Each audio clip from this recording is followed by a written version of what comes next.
My name is Roger Clark, and I'm your host on this episode of Fourscore and 7 Project. You may ask, why do we call it that? Well, Fourscore and 7 refers to Abraham Lincoln's favorite and famous address in Gettysburg, 87 years. We believe that anything worthwhile takes a long time to achieve with a lot of hard work. The Fourscore and 7 Project is a production of New Majority Foundation. New Majority Foundation is a public charity that is dedicated to the enhancement and improvement of American representative democracy. How do we do that? Well, we educate and we search for ways to inform the people on the critical and profound issues of our time. We're about education. And we want to learn about these issues, pros and cons, so that we can help the American people make informed decisions on their own and reach common sense solutions that respect the rights and dignities of all Americans. Today, our issue is Crisis in the Faith of American Democracy. And we're very fortunate to have as our guest, Jessica Patterson. Thank you, Jessica. Happy to be here, Roger. Well, let me tell a little bit about you. I think many of our listeners and watchers know who you are. You're well known on the national stage as well, but not intending to embarrass you too much. You are the chair of the California Republican Party. You are the first elected Latina to hold that position. And you were just reelected to a third term, which is very rare. And on top of that, you were reelected with a resounding 66, 67, 68% of the vote, I believe, which is the highest margin you've ever had. You're doing a wonderful job. Thank you, Roger. And that's reflected in the support that you have in the party. Now, during your leadership, California has switched 5 congressional seats from blue to red, which kind of gets overlooked in the wash of the national political debate. But this is California. That's a big change. Now, that 5-seat switch just happens to be the margin of majority in the House of Representatives, and hence Kevin McCarthy, the Speaker of the House, probably owes you a tremendous amount of thanks. Well, job well done. Thank you, Roger. All right. So let me just start out the conversation. A recent Gallup poll indicated that 56% of Republicans have lost confidence and faith in the American electoral process. 36% of independents have lost faith, and 25 or 26% of Democrats have lost faith. So you roll that all together, it seems like maybe 1 out of 3, maybe 4 out of 10 people no longer have faith in the election process. Your thoughts? What can we do about that?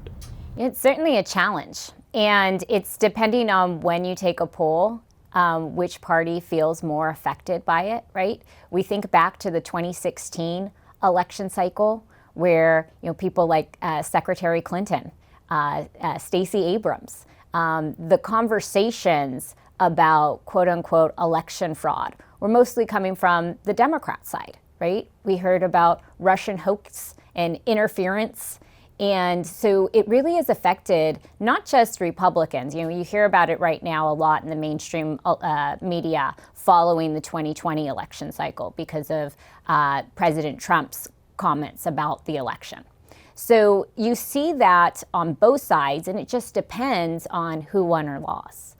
One of the challenges that we have is to make sure that people do have confidence in their vote, right? So what are some of the things that we do to work on that? And that's election integrity. If you say in one breath that your vote doesn't count, or that it's fixed and it's baked in and it's already decided, and in the same breath you're asking someone to turn out the vote, how much confidence are they going to have that that ballot is going to mean something? And so we worked really hard here in California to pursue election integrity. And it didn't start post 2020 election cycle. In fact, we were very engaged in election integrity in the 2020 cycle, my first cycle as chair. We had about 60% of all ballots being watched by lawyers, staff, and volunteers. That was mostly focused in our targeted congressional seats. In 2020, we had 4 targeted seats. We played in all 4 of those seats. We won all 4 of those seats. It was the first time we had flipped from blue to red since 1994. A little bit of context, I was 14 years old the last time we had done that. But it was critical. It was critical to make sure that we had people on the ground. Do I have faith and confidence in our elections here in California? I absolutely do. But it's the Ronald Reagan old saying, right? Trust but verify. We went from the 2020 election cycle to the 22 cycle from 60% of ballots being watched to about 93% of ballots being watched. We had a statewide election integrity chair from 2021 when we did the recall. We recruited volunteers from all over our state. We had an election integrity chair in every single county. We had a lawyer assigned to every single county. We went and trained over 2,100 poll watchers, and then we also helped people get jobs within the county clerk's offices all around our state, so we had people on the inside. And one of the best parts of my job, win or lose, is to call people up following the election and thank them for whether it was being a major donor or one of our stellar volunteers. Some of my best conversations came from our election integrity volunteers. Each one of them really got into it because they had planned on, uncovering some massive irregularities. And what all of them said was, we developed a relationship with our county clerk. When we had a question, they gave us an answer. And if something looked funny to us and they didn't have an answer, they went and found an answer. Now, sometimes there was incompetence, of course, but it didn't seem like anything nefarious was happening.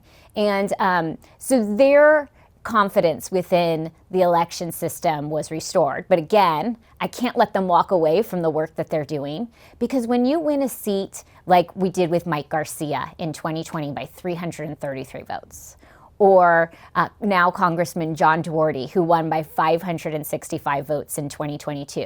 We even had one race down in Palm Springs on the Assembly side, now Assemblyman Greg Wallace. He won by 85 votes. Trust me, if there are places where just a few votes being pushed in or pushed out would make a difference, it's in those close races. And so when you have wins on those, and you can say, I have confidence in these elections, it makes a difference.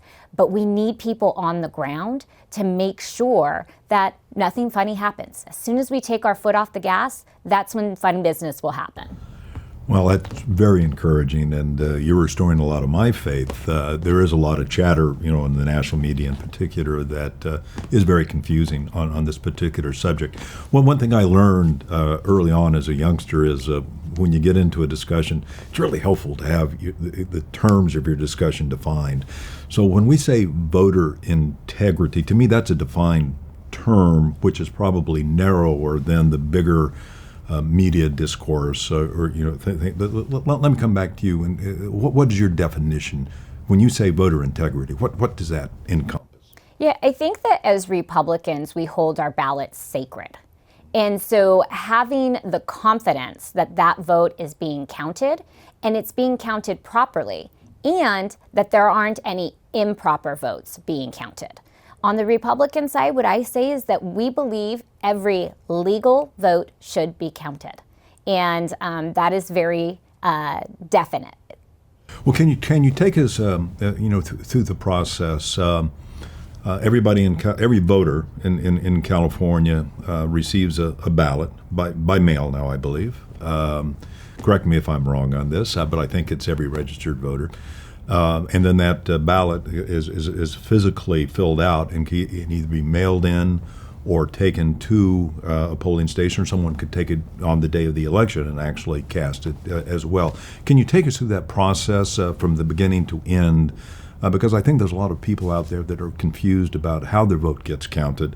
They're worried about voting early because something might happen in the ether to the ballot, and then it's never lost and the vote is never counted. And hence, I think that was part of your reference to people, why should I vote? Because it's not going to be counted. Can you walk us through that process? Yeah, and I think we need to start with the evolution of what has taken place here in California, right? We used to have, you could request an absentee ballot.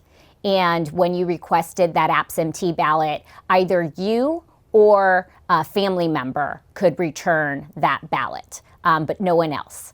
Then in 2016, despite Republican objections, the California Democrats passed a legislative bill that allowed for ballot harvesting, which essentially allowed any individual to collect ballots and return them. You and I talked about this a little bit earlier, but as Republicans, we really hold our ballots sacred. And so, if a Boy Scout showed up at my house asking for my ballot, I would tell the kid to beat it, right? And so it wouldn't make any difference. He said, as part of my Eagle Scout project, I'm collecting ballots. And not kid, get out of here. So it was really hard for Republicans, particularly in that 2018 election cycle where ballot harvesting was first legal, for us to get our head around it and really put together a process and a strategy where we could be successful like Democrats were. Well, there's a big switch in Orange harvesting. County that year, wasn't there? Where a lot of the every Republican seat switched to the Democrats in Orange County? Every single seat, yes. And it was a challenge. We lost half of our Republican delegation statewide. We went from 14 seats to 7 seats in the congressional delegation. It was a tough year on California Republicans. It was a dark time. When I ran for chair in February of 2019, this is actually something that I ran on. I believe that California Democrats have legalized and normalized what would be considered fraud in any other part of our country, most parts of our country.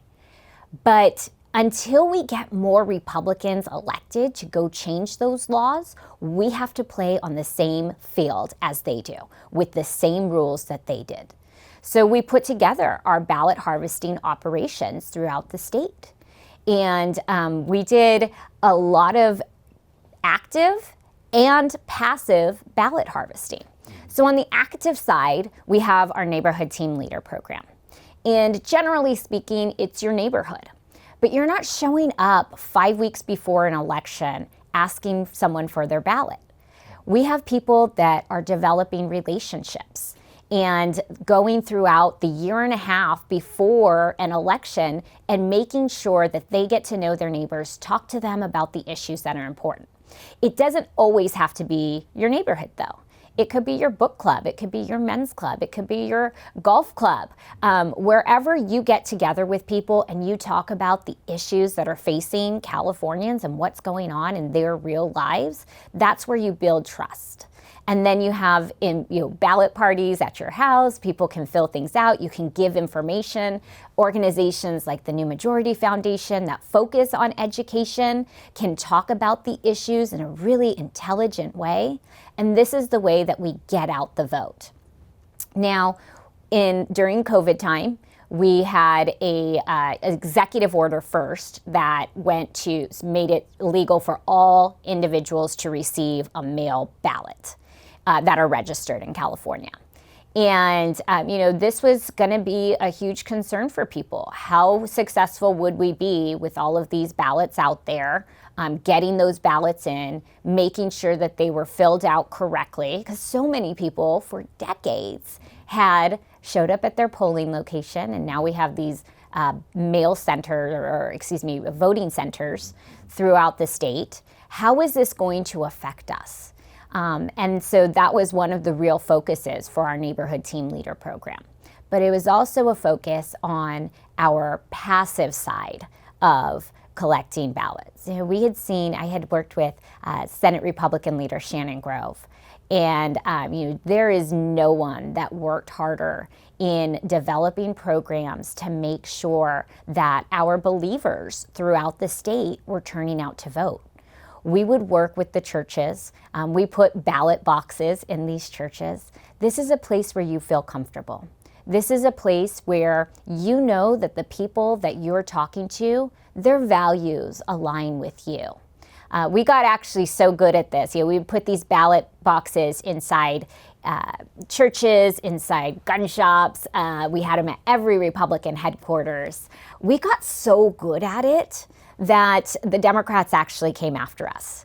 Then Secretary of State and our Attorney General, both came after us. They took us to court, and we actually ended up winning.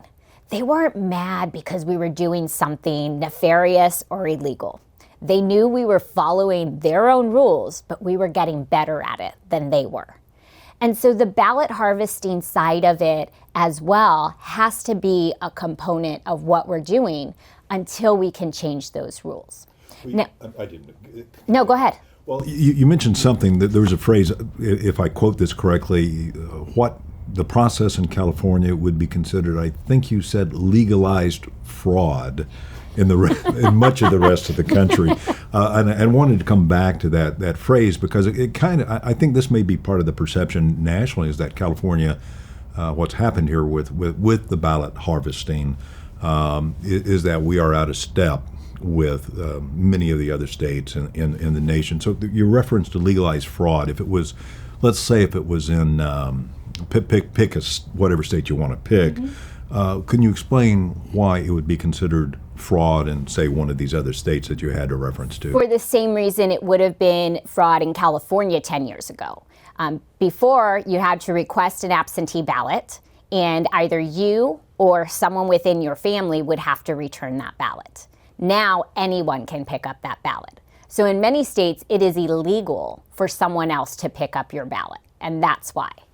Well, there was, if my memory serves right, it may have been the 2018 election. There was I believe it was the 9th Congressional District in North Carolina, where the election had to be held a second time because someone was collecting ballots, doing a ballot harvesting, but actually was changing the votes.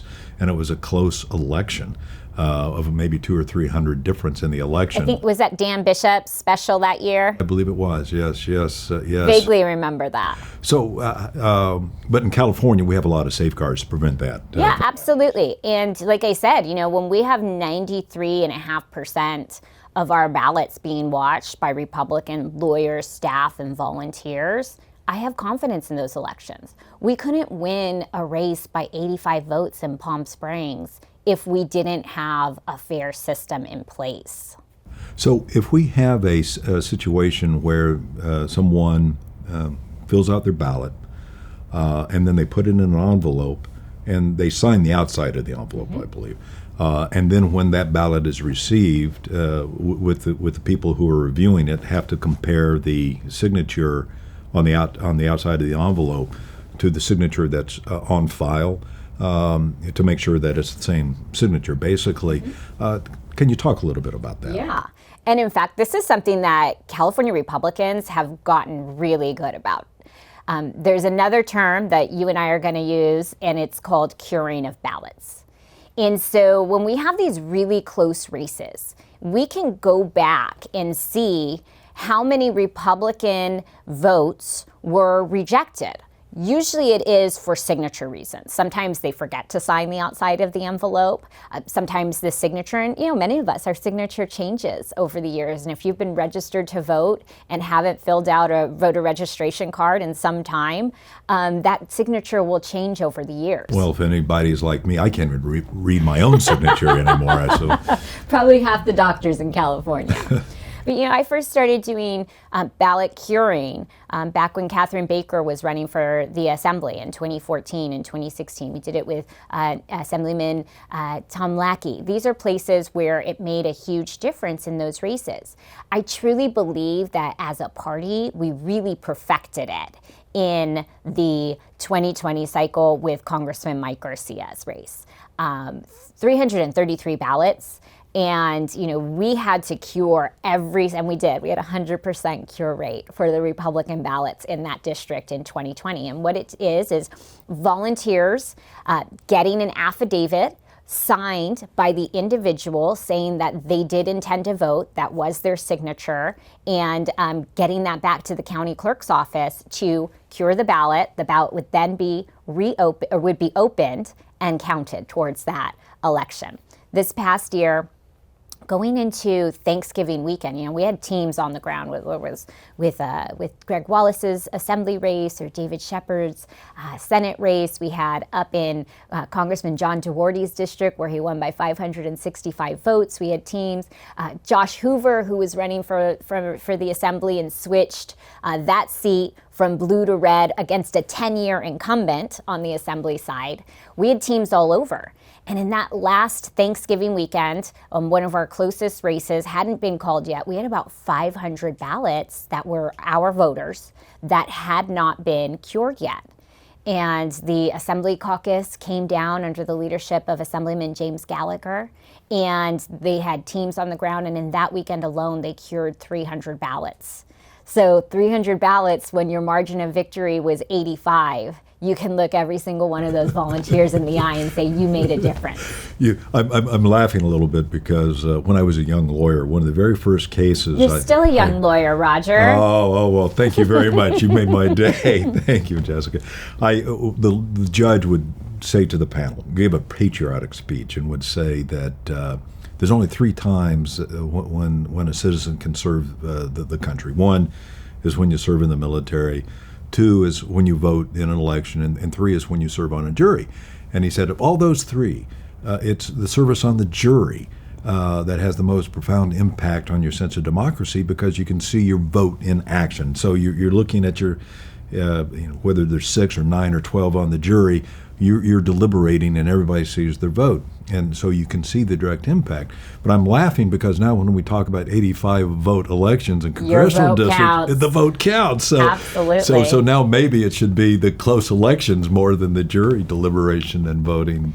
Yeah, and I will say when it comes to process, because you and I have been talking about process a lot and when to vote. I have been a permanent absentee ballot voter before we had mail-in voting.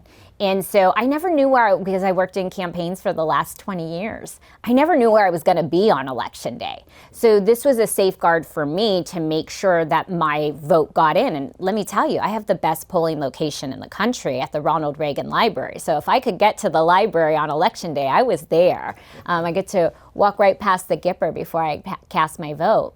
But what's important is when you have the confidence in your vote, as soon as you know how you're going to vote, as soon as you receive your ballot, in my opinion, is to get it back in. And the reason for that is more economic than altruistic. And the reason for it is because we can save money on contacting you and moving on to a less likely voter. So as long as you hold on to your ballot, I am going to be spending money on mail. I am going to be spent resources, whether it's volunteer hours on getting your vote in via phones, precinct walking. As soon as you send that ballot in, I will stop bothering you. You will no longer get phone calls and door knocks and mail pieces from me. But the resources that would have been spent on you, someone who is very likely to vote, and that's why we need to make sure that your vote is getting in, and I can spend those resources on turning someone else out in those close races, it makes a huge difference. So a part of the curing process then, if a ballot is rejected, then the envelope stays with the ballot. Mm-hmm. And so you can do the signatures on the outside. On correct. The outside. Mm-hmm. But if it's accepted, then the envelope and the ballot are separated. Correct. And then the ballot has no way to trace it back to the voter. Correct. At that point. That's why you have a secret ballot, right, which is paramount in our system. Sure. And well, let me ask you this: in terms of voter ID, huge issue nationally. I think that most countries in the world require, not all, but most require some type of positive identification when they vote. Many states, the United States do, but California does not. And there's a lot of and the response, of course, is that, well, requiring some type of voter identification is some type of voter suppression. What do you have to say about that debate? Yeah, I think it's insulting, right? Because generally speaking, they're talking to people of color when they are saying those types of things. And I can tell you, as a person of color, it was never confusing to me how I went and got an ID or a license. And it's just, I think it's insulting. Well, you look at the vote process because what would be the motive? What we're really talking about a Democrat-Republican divide? I think, are we not? Republicans, and I think probably most Democrats as well. I think most polling data, to the extent that we can trust, the polls, suggest that there's 70-80% of Americans are in favor of voter ID, which would have to include a lot of Democrats and independents as well. But yet there's this strong influential group that say voter suppression, it's racist is the argument, and it has a lot of traction in a lot of places. Why is that? Well, I think when you see this, it's mostly elected officials, right? And I think that what you've seen here in California, that it's very rare that we see moderate Democrats be elected to the legislature. And even if they are, quote unquote, moderate Democrats, they're really situational or issue moderate Democrats. So it's not like they're across the board somewhere left of center. And you get the extremes and particularly with this, I call the progressive caucus, they call them. I call them the regressive caucus because I think their policies have actually regressed many things here in California. Right. And so I think if we wanted to get something passed like voter ID, and I haven't seen the polls here specifically in California, it would most definitely have to go through ballot initiative. Versus the legislature, because you get those extremes up in Sacramento. And we see it on the policy side with our statewide ballot initiatives, right? So in the last two cycles, the California Republican Party has really played in this space. And we have done $8.2 million on ballot initiatives in 2020, about $5 million. There was a lot less in 2022. But California voters are actually with the California Republican Party's position about between 63% in 2020 and up to 67% in 2022. This is support voter ID. Not voter ID, I'm sorry, the ballot initiatives that were on the ballot. Right. So this is good news for us. They're with us on the ideas. What we need to do is make sure that we have the right messengers in each one of these districts to bring that message, right? And we've seen the absolute disregard for the people's voice when it comes to the ideas, whether it's George Gascon in Los Angeles, who after no cash bail failing statewide and failing specifically in LA County, wanted to continue a policy of no cash bail in Los Angeles, right? And this is why we have to hold them accountable with these policies. So I think the ballot initiative would probably be the best route to go when it comes to something like voter ID. I'd probably have to do some type of polling on it first to see if it was something that was viable here. Well, as you were talking, this comes back to the faith and confidence, in the system. I think that humans have a natural instinct for when they're being fooled or when someone is trying to pull the wool over their eyes. And I think there's a lot of people out there that say, well, there must be a reason why there's such serious opposition to voter ID, because maybe people are against voter ID because they're trying to sneak in illegal votes. And hence, putting aside the voter integrity in the counting process, looking at just the suspicion that raises may account for some of the loss of the faith in the election process. Is that something that you agree or disagree with? Yeah, I think that could definitely. And I think probably the best example of, showing how it looks in action was Georgia, right? They went and passed all of these laws that would create more confidence in their elections. And what did the Democrat Party say down there? This is voter suppression, right? Jim Crow 2.0, I think, was Those Joe Biden. Those were the exact words that they used. Yeah. And then when we saw, so much so that the MLB pulled the All-Star game, which affected revenues going into Atlanta and Georgia. And so then we saw what it looked like in practice. And voter participation was actually up. They had more days where they could vote. And so I think that it's our job in organizations like the New Majority Foundation that spends time on the education to point to those success stories and what we're seeing in action.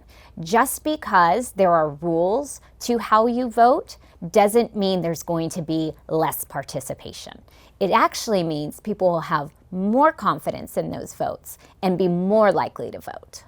Well, it's a great point that, and a wonderful thing about a federal system like we have 50 test labs.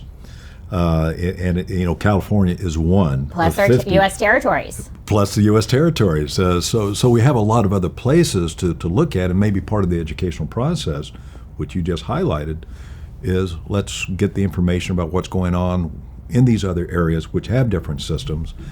Is the voting participation down, or is it up, or is it roughly the same? Well, let me ask you about early voting, and not that I'm really much of a historian on this, but this morning I was just looking at the history of early voting, and it seems to have started. I think it actually started with Florida, sometime after the 2000, the famous or infamous 2000 election, and the Chad voting controversy down there. Hanging Chads, dimple Chads. Hanging Chads. And I think it was 2002, 2003, somewhere in there, Florida started early voting, and then most other states followed now. And then and now we have, I think some states allow early voting up to 42, 43, 44 days before Election Day. And let me draw it back once again on my trial lawyer experience. Anyone who's ever tried a lawsuit knows that one of the most common instructions that the judge gives to the jury every time the trial day begins, or when they break for the day or for the lunch or whatever it is, do not draw any conclusions until all the evidence is in. You've got to listen to the very last witness. You've got to look at the last document. Don't draw any conclusions prematurely. Wait until you get back to the jury room. So putting that background that I have, I just wanted to share that because that's my bias. So I'm saying now we've got voting that occurs a month and a half in advance, but yet we don't have all the evidence in. And I think in the election with the Hunter Biden laptop controversy, which is a whole other subject of conversation, maybe we can touch base about that today as well. But here's something that was a significantly big issue. It was poo-pawed at the time, supposedly. Was it 51 retired intelligence agents said it was all Russian disinformation. Of course, now we know it's not. And so it never got out. But if it had gotten out, it could have had an impact, not because of Hunter, but because of his dad. Yeah. But yet, this information is coming out sometime after the 42nd day prior to the election. Thoughts on early voting? Good, bad, indifferent? What do you think? So the number one indicator of how you are going to vote is what your party affiliation is. Certainly there's that group in the middle, that probably 10%, that are persuadable. And I expect those individuals that are persuadable to hold on to their ballots longer. Generally speaking, people have made up their mind. They may not have all of the information that they need.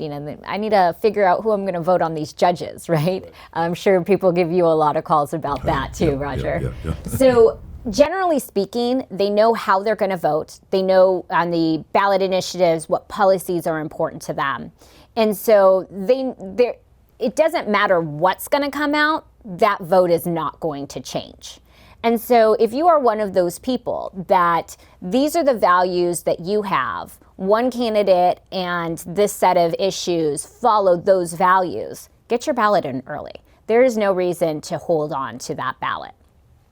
Now, on the other side, if you are part of that group of persuadables, you may want to wait longer. Right.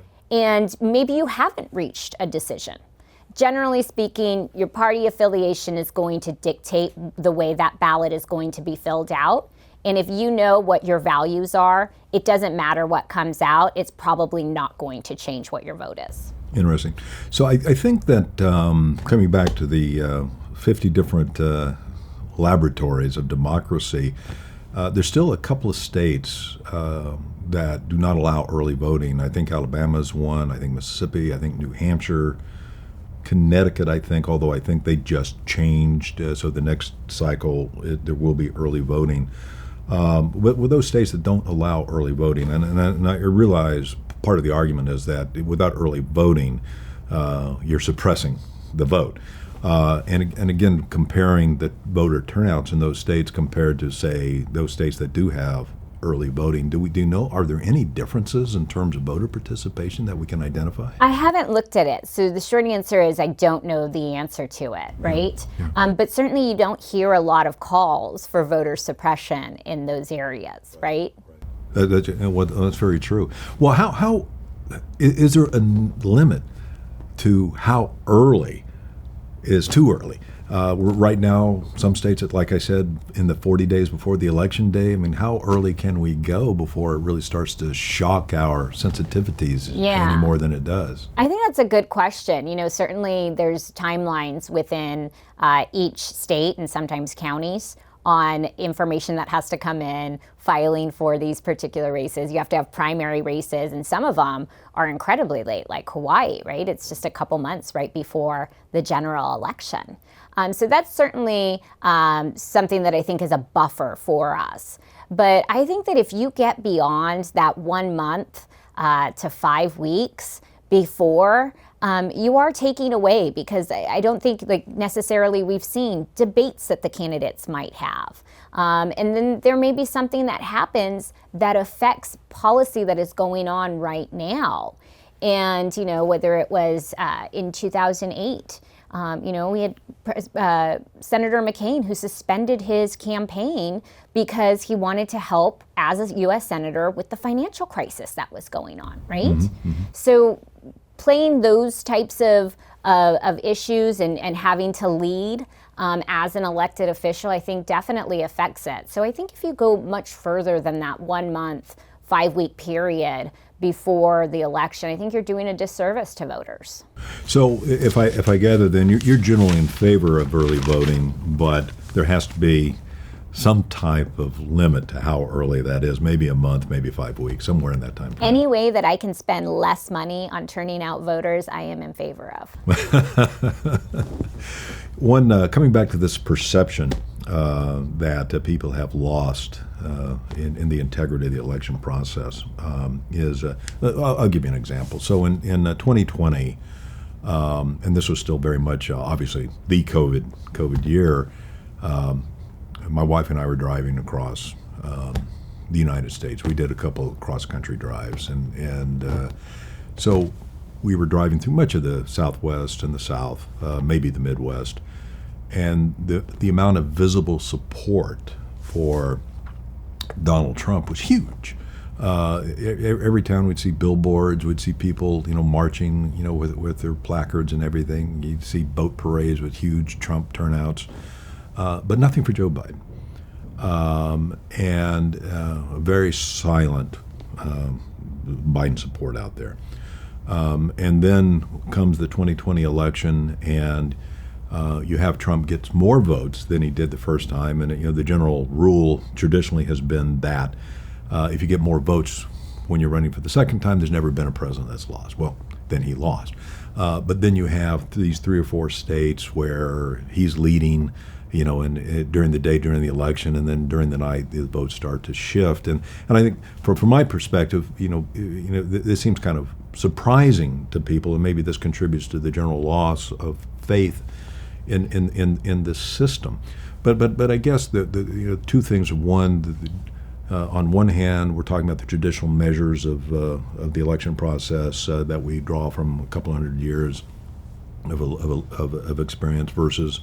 We had very unusual circumstances because of COVID. We had an unusual President Trump at that time, and a very unusual campaign being run by Joe Biden, which basically was to campaign by not campaigning to a large extent. But your thoughts on what impact this may have on the perception that people have in the fairness of the election process?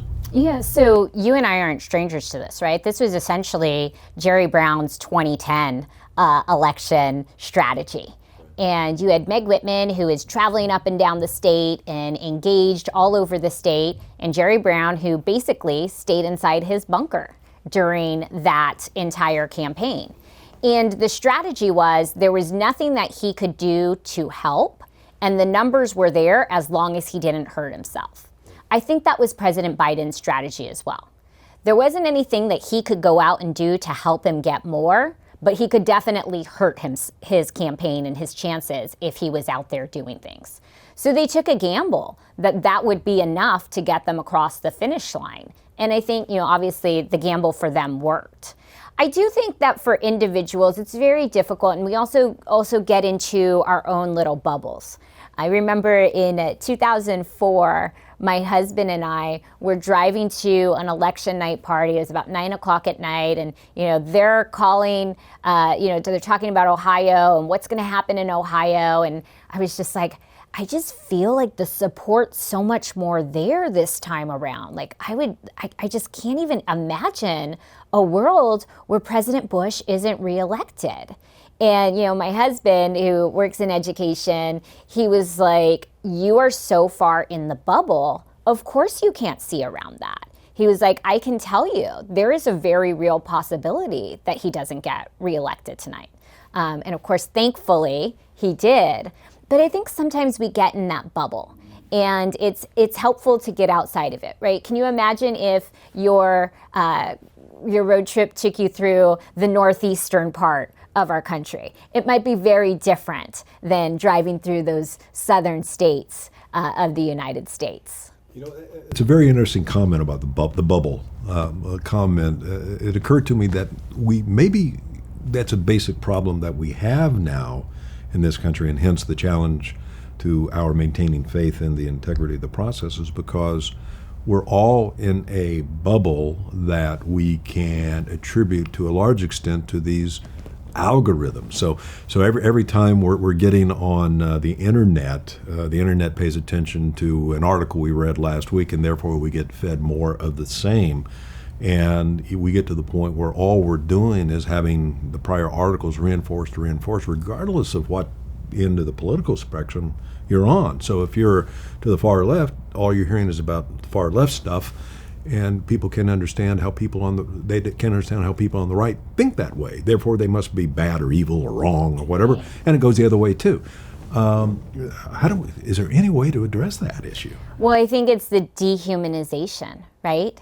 And it's important for us to continue to have conversations, in my opinion, in a respectful and compassionate way with people who have different values and viewpoints than we do. And I think that we have gotten to a place where so much of it is spent on time online, whether it's Twitter or your Instagram feed. And again, you have this algorithm that's being fed to you. And so I think it's very important to sometimes put that stuff down and continue to have conversations, real life conversations with people that may not always agree with you, but can be respectful while you do it. There are some philosophers out there from ancient times, I think, would be very happy to hear what you just said, because I think the theory is that the problem with how do you address a bad idea is another idea, meaning if you don't like the speech, the solution is not to suppress that speech, but is more speech, which we seem to be getting away from that in this country. There seems to be a significant loss of faith in the First Amendment. You hear people talking about how it's irrelevant, or maybe it's being used improperly. Any thoughts on how that affects the election process? Yeah, I would say that, I went from a very background place in politics to a foreground position. And I would say that, in private, I was probably a little less considerate of my words. And in public, I think I was always someone who was disciplined, so to speak. But I think that when you take time to think about the words that you're saying and making sure that it's not that they don't, you want to make sure you're authentic and that they align with your values, but also being understanding and compassionate that people have other viewpoints. I think that goes a long way. And I think what we've seen is that it is too easy to be anonymous in a digital world. And so people can say things without consequence, and other people can view that very publicly and think that it's okay. There are many things that are said online that people would never say to someone's face. And so oftentimes when I'm looking at something and, I think to comment, I usually hold back and don't comment. And then I think about, would you say that to this person's face? And I think that's one of the challenges that we're seeing in this new digital world that we live in, newer. And it kind of brings to mind the Section 230 of the Communications Decency. And of course, it treats the online providers essentially as newspapers, meaning that they have the First Amendment rights, and therefore they can eliminate voices they don't agree with, and that's being perceived by certain people in the process as censorship and suppression. And I think that a lot of people to the right of center, maybe even the center, look at it and say, why is it always the voices on the right of center that are getting suppressed? And hence contributing to the loss of faith in the system. Is there any thought on, rather than treating these online resources as being in the newspaper model, but instead treating them as a public square? Like if you go to Hyde Park in London, right, they've got this, quote, speaker's corner. You can go famously for hundreds of years, you can go there and say anything you want to say, and it's not going to be censored. Any thought on whether or not we should start treating the internet sources as public squares as opposed to just traditional newspaper forums? Yeah, so I think that the issue that most Americans, and this is my opinion, has is that there seems to be two different tiers, right? When you accuse someone of pushing misinformation, and then it's found out a couple years later that, in fact, they were right. We talked about the Hunter Biden laptop a little bit earlier, right? When people were talking about this, we were told you're pushing out misinformation. We had a letter from 51 intelligence officers telling individuals that this looks exactly like Russian disinformation. So I think what one of the policies needs to be is that there needs to be a fair and equal dissemination of why is it always seem to be conservative speech that is being suppressed?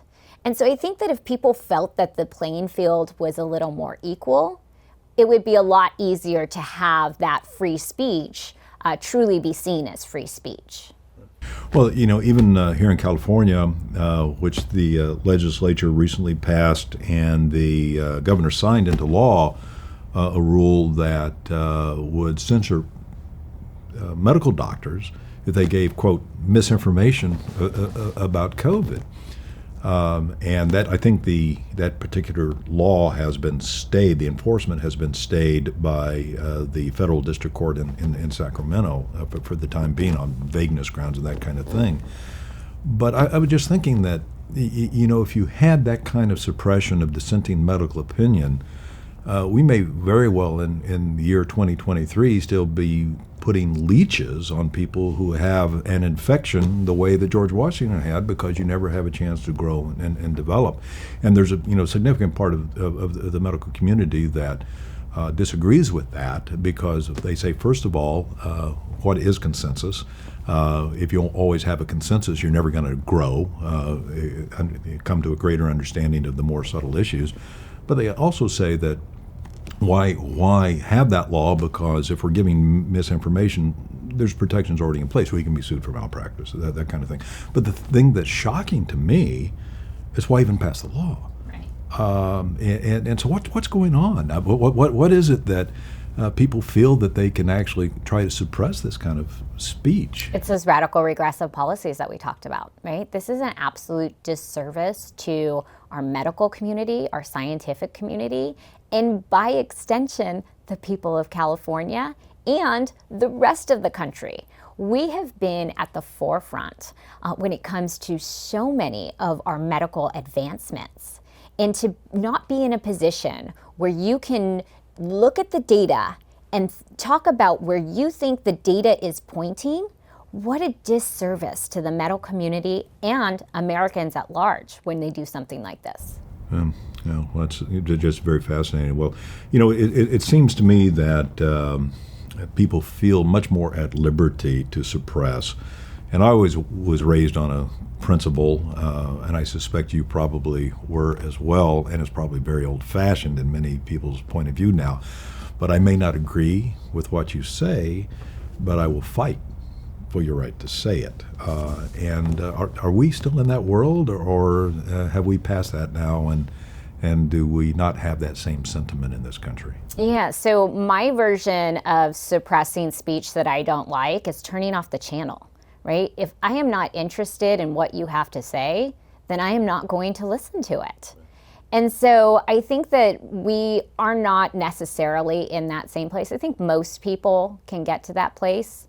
But for some, and I do believe that it's a small minority, it is more important for them to make sure that those words are never said versus turning it off and not giving an audience.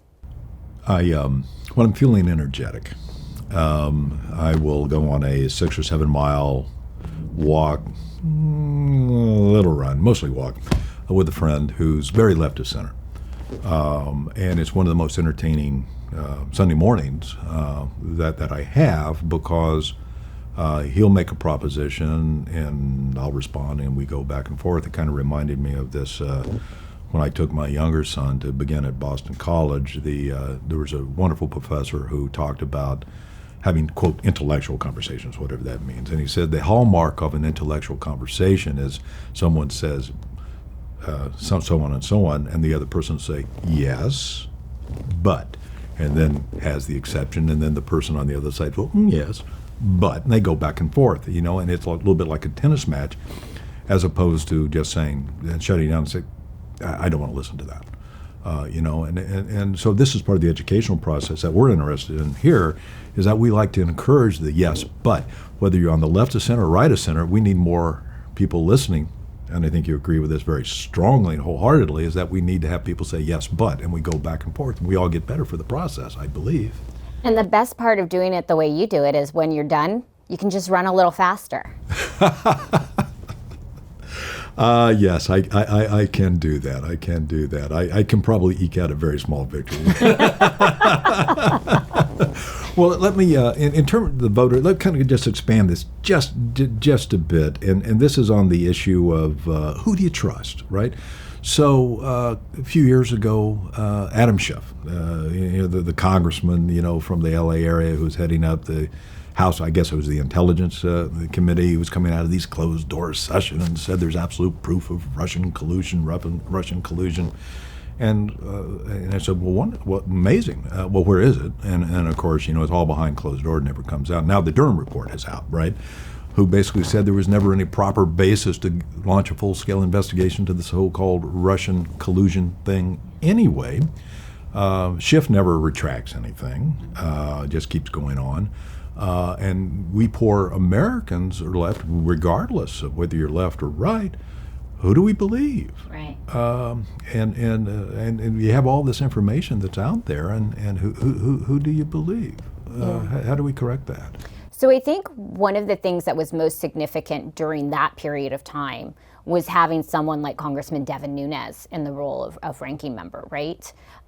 So he was out there and, singing a very different tune from what Congressman Schiff was saying, and all of them, being respectful of what they were seeing on intelligence, because the Intelligence Committee gets more information than any of us do, right? It's important that we have consequences to these types of actions like we saw with Congressman Schiff, right? He lied about Russian collusion. He lied about the Hunter Biden laptop. We have now in place a Speaker of the House who takes our intelligence community incredibly seriously. Adam Schiff politicized the Intelligence Committee. Him, and along with Congressman Sawell up in the Bay Area, who was connected with a Communist Chinese Party spy, are not allowed to be on the Intelligence Committee. And that is because of the leadership of Speaker McCarthy. Now, any of the other Democrats have the ability to be on that committee. He said those two couldn't because of those situations. I think it's really important that the American people, one, see the consequences to actions like that. Because if you're going to be spending time in Congress, and many of them do for a long time, right? We need to make sure that stuff like that doesn't happen. And when it does, there are consequences to it. But it's also important, and we're seeing this on multiple committees now that we have a Republican House majority. We have the opportunity to investigate the investigations and get both sides of it, right? And I think that that is something that we didn't see from Democrat Party leadership. It was incredibly political. And Speaker McCarthy, I truly believe, is going to be a transformative Speaker of the House. Just last month, we had him up at the Reagan Library meeting with the president of Taiwan with a bipartisan select committee on China. This is critical. And to see, and they had the opportunity on both sides, Democrats and Republicans, to be able to address the press. And all of them talked about being a united front when it came to the threat of the Chinese Communist Party. They did it with the backdrop of the Berlin Wall at the Reagan Library. It was absolutely amazing to watch. But this doesn't happen by accident. Speaker McCarthy was very clear on how important this select committee on China was going to be. And he wanted to keep the numbers close on Democrat and Republican side. And so when he went to Leader Jeffries and said, let's talk about who's going to be on this committee and let's make sure we're getting the best possible group, because to the rest of the world, the United States has to be united when you're coming for us. And that's what they've done on this committee. And so having these investigative committees that we have, whether it's oversight or intelligence, where they can perform these investigations, I think is going to be important to the American people. So they feel like there, are some consequences, but more importantly, we know the truth about what happened. That's what gives you confidence, is the transparency in all of it. The term consequences, I believe that with Schiff, there's already been a motion introduced into the House to disqualify him from his seat in the House.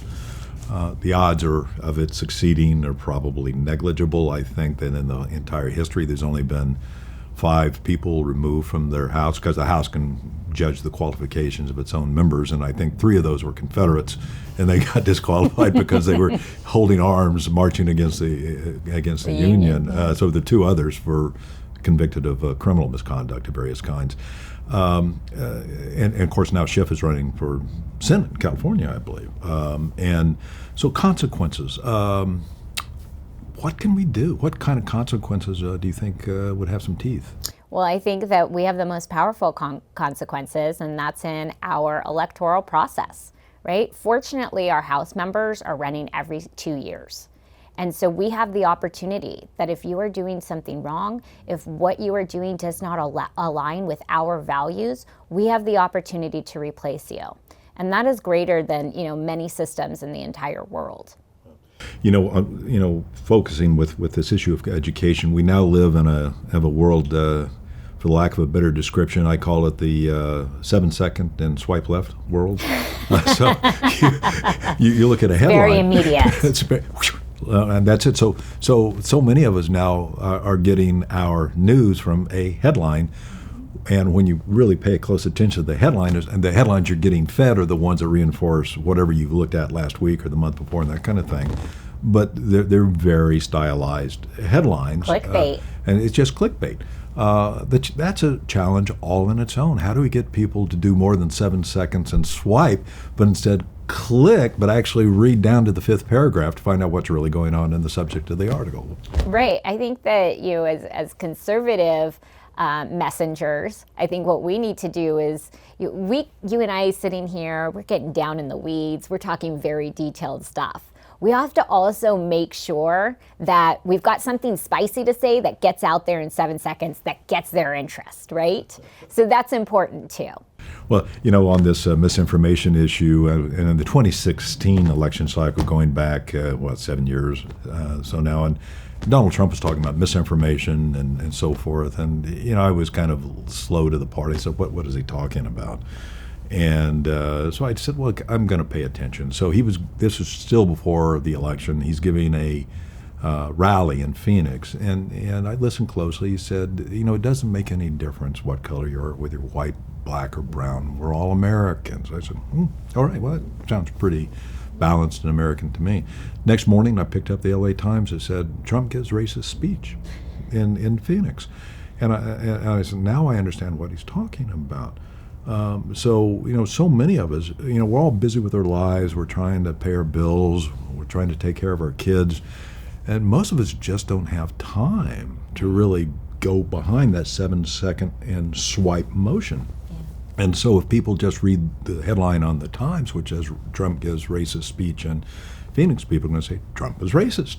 And it creates this huge divide. And maybe this is a process of just us becoming so busy and overwhelmed with various things and so many media choices, information choices, but it's a challenge. What's so interesting to me is that when, big organizations like this, there's a lot of conversations about equity and inclusion in these newsrooms. You know what affiliation is never discussed? Party affiliation.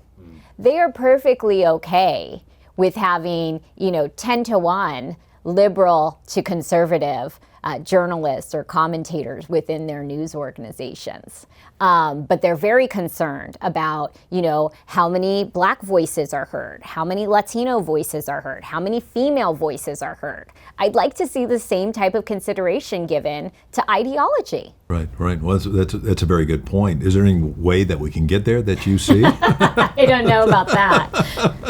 Because it's uncomfortable to hear opposing opinions, I suppose, and it challenges each of our thought processes and our beliefs and so on. But this coming back to this yes but mentality, it may be frustrating to hear the yes but, the person who's doing the but, and having an exception to your comment.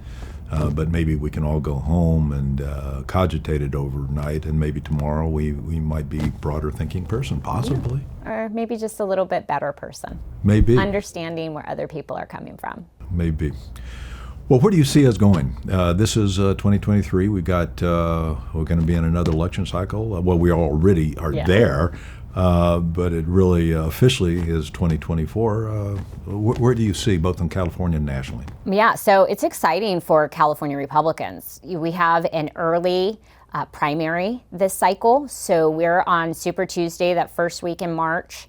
And so you're going to see candidates coming through our state, and generally speaking, we've seen over the years, we have candidates that usually come here on the presidential level to raise money.